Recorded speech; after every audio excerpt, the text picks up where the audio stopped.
صباح الخير للجميع، وبداية يعني بنرحب فيكم جميعا في وزارة الزراعة في هذه العجالة. حقيقة أنا بدي بالأول أشكر إخواننا في الصحافة والإعلام اللي دائما يعني وأبدا يعني بحطوا الجمهور يعني في حالة ما يجري على مختلف القضايا السياسية والاجتماعية وخاصة الزراعة. وأيضا أنا اليوم بدي باسمكم جميعا وباسمي أن نرحب بمعالي وزير الزراعة الأستاذ شوقي العيسي حقيقة لاهتمامه في متابعة ما يتعلق بحالة انفلونزا الطيور بشكل شخصي وتوجيهاته طيلة الفترة يعني التي ولا زالت مستمرة.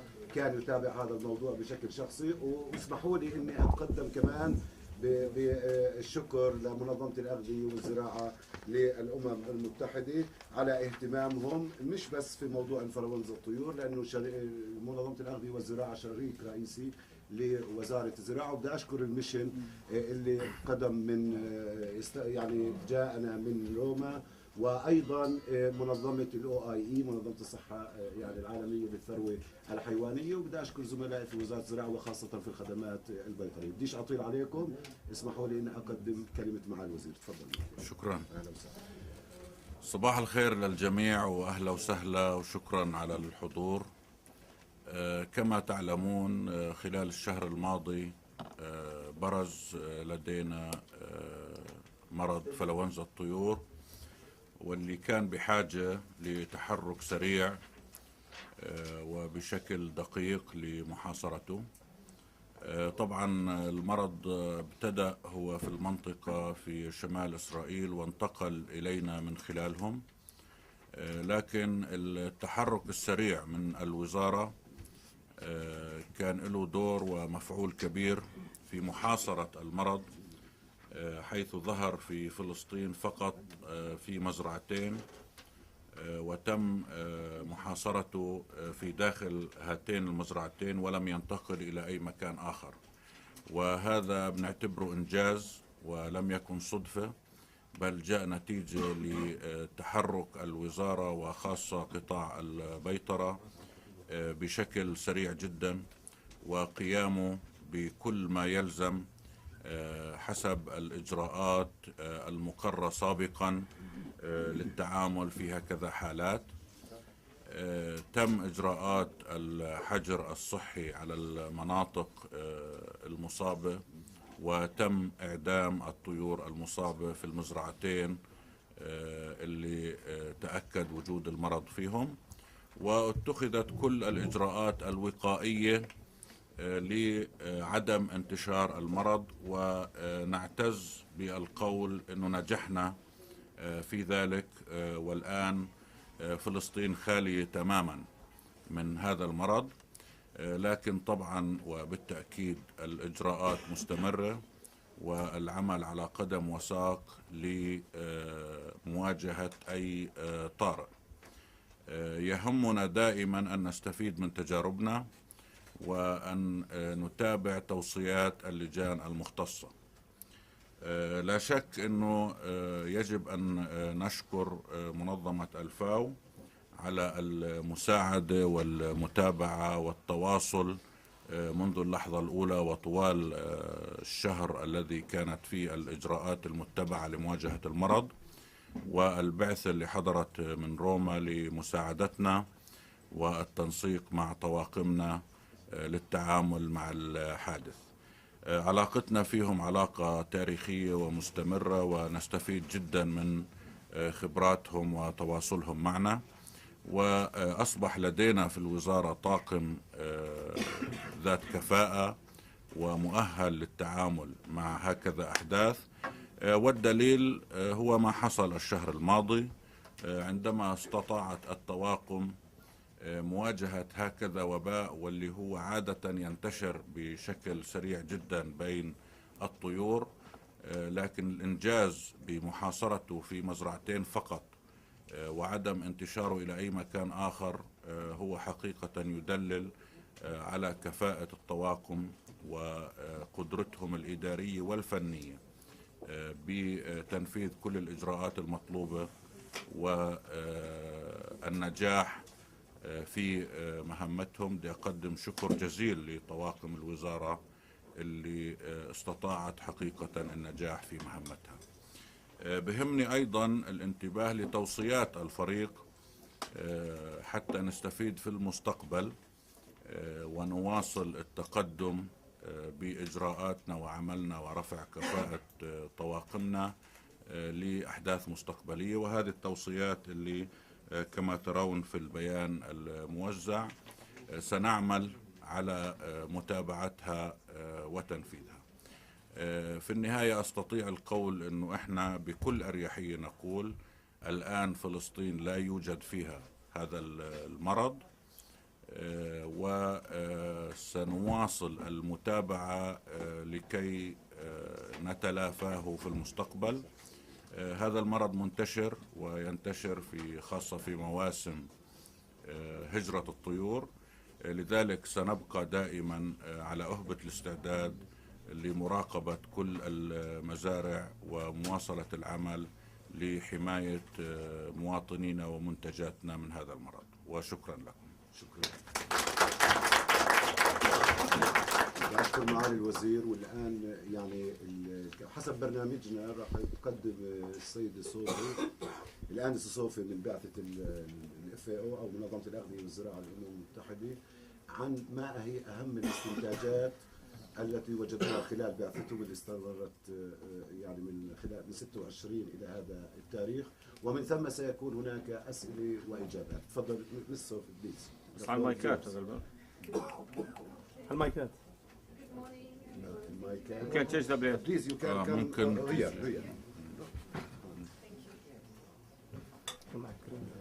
أهلا وسهلا. So thank you very much for this opportunity to debrief from our mission findings. The mission team basically consists of myself, Sophie von Dobschütz. I'm a veterinary epidemiologist working in avian influenza for over 10 years. I brought with me from FAO Rome headquarters Dr. Ludovic Klee, who's also a veterinary epidemiologist and specialized in disease management and risk assessment. And from OIE, we had Dr. Gunalan Pavade joining us from Paris, from the International Animal Health Organization, and he's an expert in laboratory.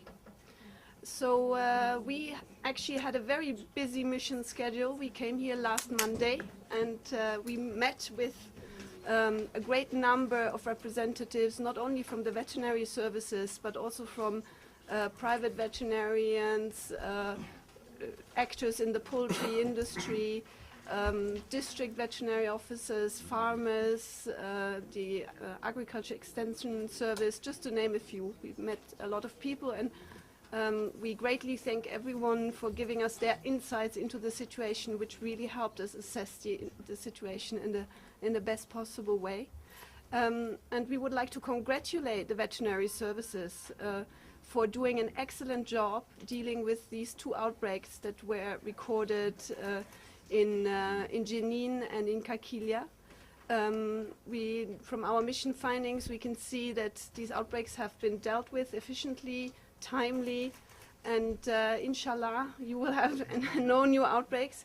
But I guess you're all aware of the situation in Israel, who just recorded their 4th outbreak last Friday. So it is nevertheless a situation to be on the guard and to be prepared. And here I come to the gaps we identified while doing our mission. So basically, when dealing with the outbreak, the veterinary services didn't adhere to the reporting that is prescribed by the Ministry of Agriculture, which is sort of an indirect reporting from the district veterinary officers along the chain in the Ministry of Agriculture and then over to the CVO. Instead, everyone adhered to standing operating procedures, which were written after the 2006 avian influenza outbreaks and were sort of agreed on by the ministries, by all parties in 2008. And these clearly prescribe a direct interaction between the chief veterinary officer and the people in the field. And this is one of the reasons why dealing with these outbreaks was so successful. And this is one of the recommendations we would like to make, not only in emergency situation, but also in the day-to-day business. It is very important that the CVO has a direct chain of command and chain of information with the people in the field.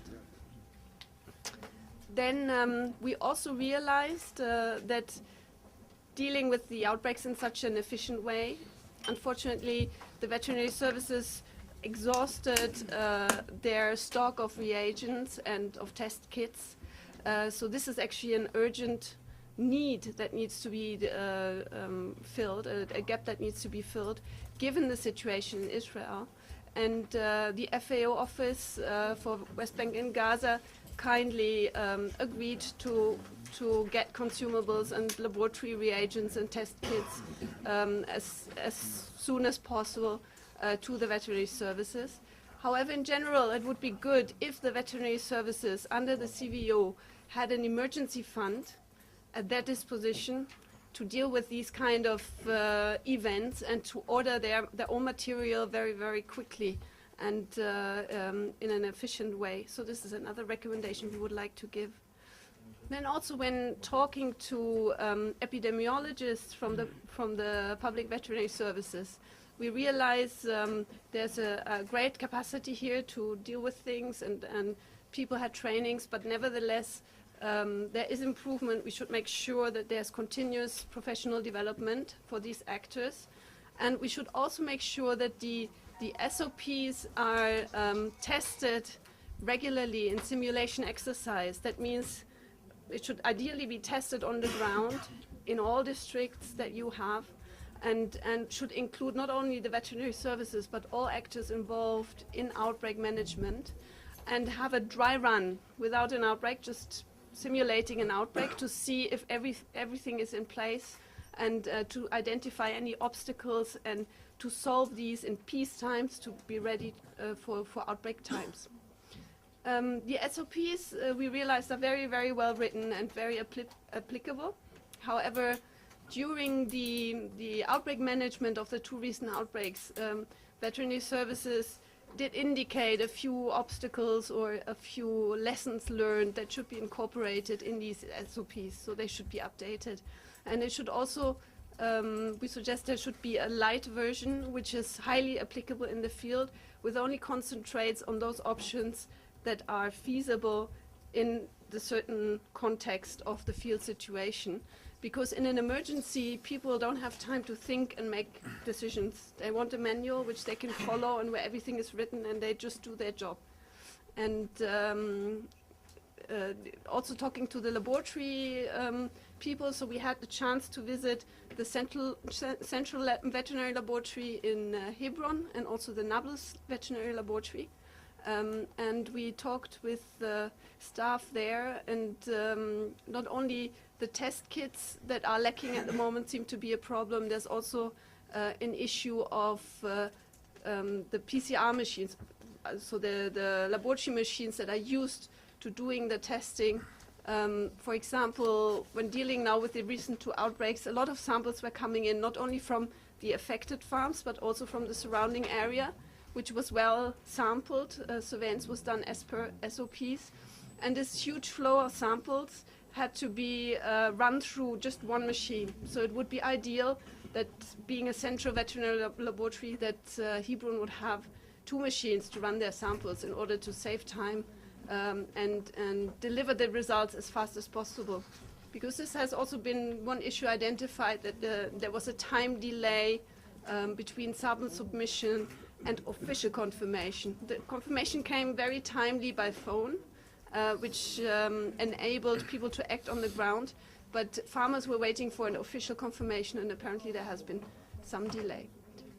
So coming back to the laboratory, equipment is an issue, but also training and getting people together. Coming to my last recommendation, we had a very, very interesting meeting bringing together players, veterinary services from the Palestinian side and West Bank and Israel and also Gaza. And it became very clear that these meetings don't happen often, but it became also very clear that people have a need to exchange information, experience, lessons learned. And so this would be a very important thing to institutionalize in future to the extent possible, and to have people meeting on a regular basis in order to exchange information, even exchange expertise, you know, information on, for example, laboratory protocols that are used on both sides to make sure they're up to date, and also exchanging information on the results. I must say, though, that in this case, for example, the outbreak started on the Israeli side, and information was timely relayed to the Palestinian Veterinary Services by phone. So this kind of emergency communication seems to work very well again, and we would like to congratulate you for that. I asked my experts if I forgot anything. Yes, very good point. So we also realized that there wasn't a lot of communication between the public veterinary services and the private vets. The private vets were not informed on the extent of the situation, and they had no clue how they could help in managing the outbreak. So another recommendation would be to have more close interaction between public vets and private vets. And ideally, because also we realize that the public veterinary services are understaffed. I mean, you really have few people to do a lot. So if you can use your private colleagues to do some of your work, to help you, not only in an emergency, also during routine surveillance over the year, that would be ideal. And this could be done by joint trainings, you know, meetings, again, where people can exchange. These simulation exercises that I mentioned would help also private vets to understand what their role in an outbreak situation is. Gunalan? Yeah, I think you have covered all the points. Thank you. Thank you very much. Thank you. Thank you. والآن يعني حسب البرنامج فالوضع مفتوح للأسئلة يعني والنقاش حول هذا الموضوع. تفضل. I would like to thank you.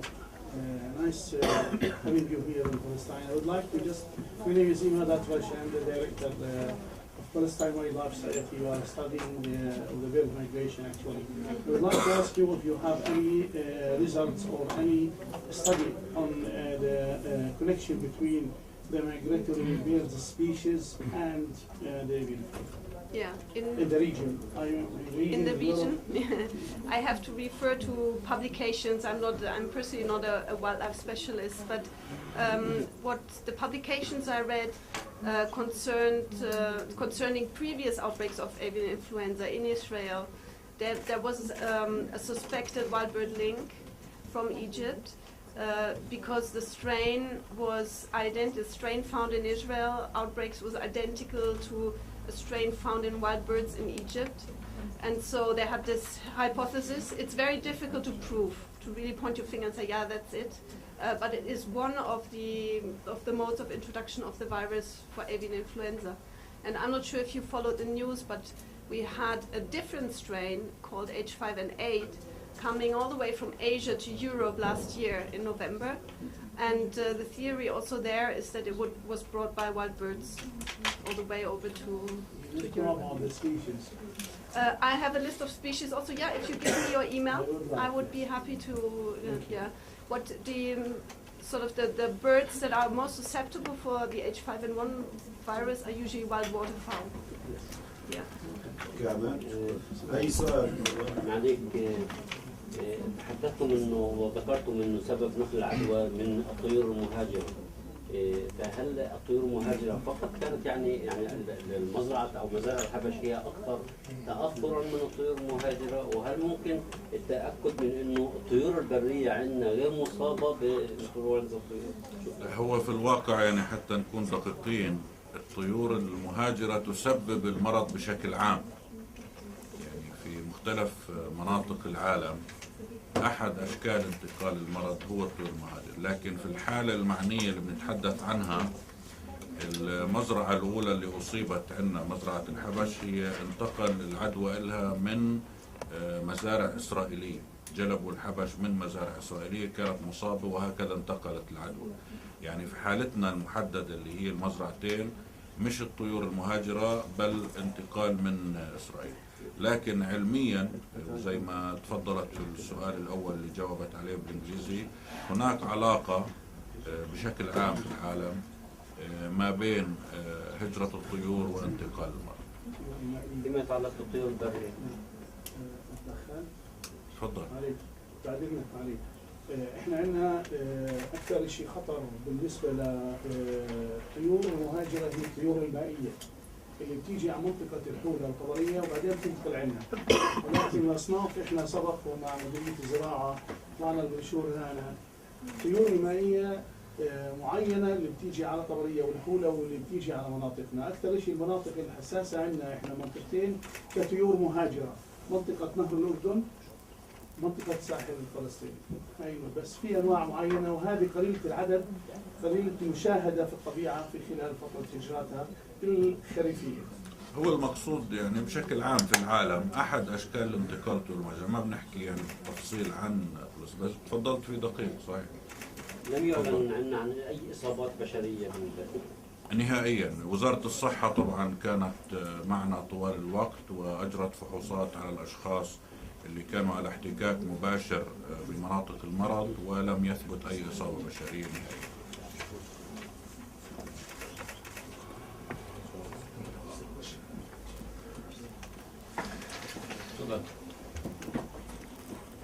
مع الوزير حدثنا في عاصفة قادمة يقال في منتصف شهر 2.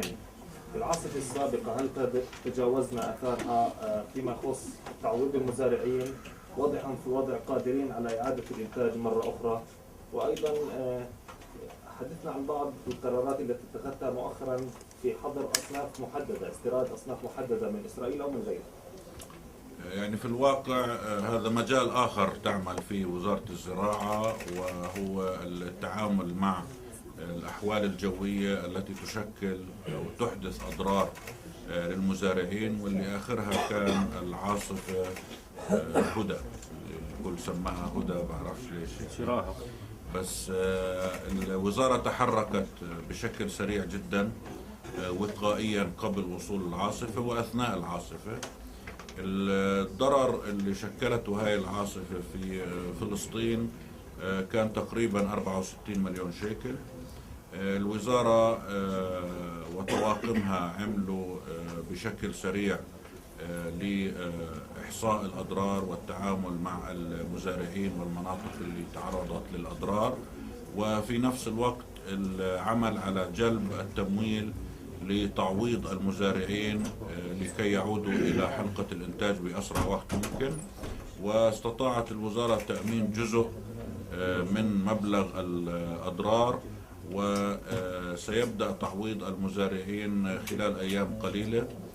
يعني تقريبا العطاءات جاهزة وانتهت وقريبا سيبدأ التوريد.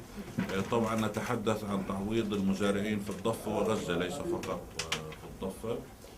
نحن نتحدث عن حكومة لكل فلسطين وتعوض المزارعين في كل مكان. بذلك نقول انه التعامل احنا راضين عنه قامت فيه الوزارة مع هذه العاصفة، وحاولت قدر الامكان التقليل من الضرر من خلال توجيه المزارعين سواء عبر الوسائل الإلكترونية أو بشكل مباشر وميداني. فيما يتعلق بالإجراءات، احنا عادة نتخذ إجراءات في كل مرحلة لحماية المنتج الفلسطيني والمزارع الفلسطيني، واللي من ضمنها بعد العاصفة وآثارها منعنا الاستيراد لبعض المحصولات حتى نحمي المنتوج الوطني والمزارع الوطني. فيما يتعلق بالعاصفة إذا حصلت بعد أسبوعين كما هو متوقع، أيضا سيتم التعامل معها بنفس الطريقة الوقائية والعلاجية أثناء وبعد حصولها.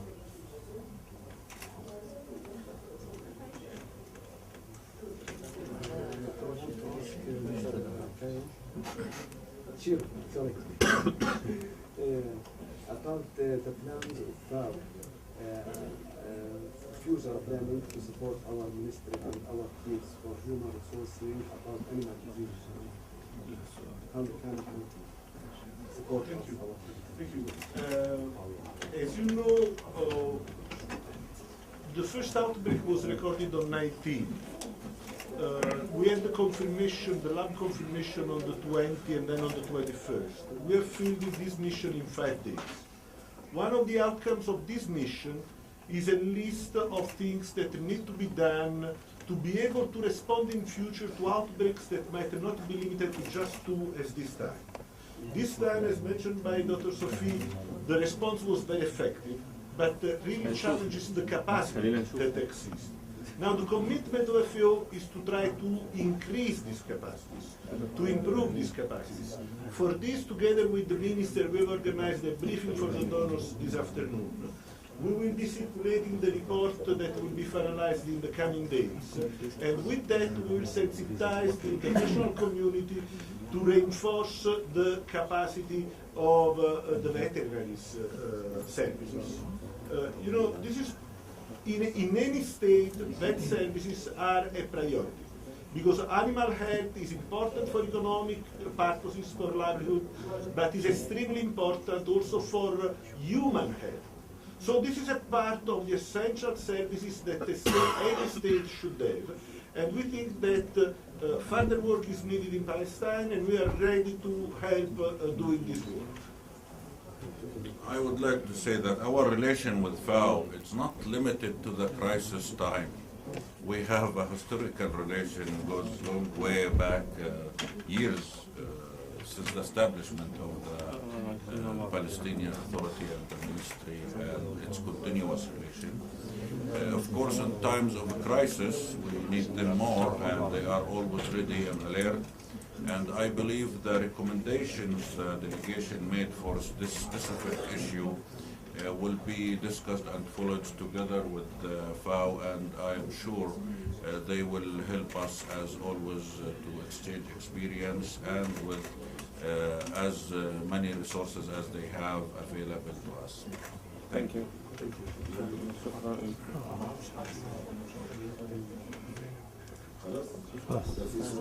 طيب شكرا لكم. شكرا. Thank you.